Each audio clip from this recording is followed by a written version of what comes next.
Goran Ivanisevic, how are you doing? Good, and you? Very well, thank you. How are you enjoying Wimbledon this year? It's beautiful as usual, isn't it? As usual, it's beautiful. We have sun, which is a miracle, kind of, great to be here, queuing with all the people, playing tennis with them a little bit. It's fun.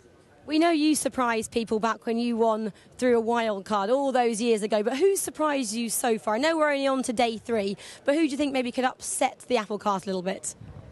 There are a few guys, but let's say first 2 favorites for me are Federer and Nadal. Number 3, maybe surprising for you, Cilic. And then we go with Andy and Djokovic, but then is Raonic there. It's pretty open. This Wimbledon is open by men's and women's side. Do you think that's nice? Do you think that's good for Wimbledon, that it is quite open this year and a chance for fans to see someone new take the titles?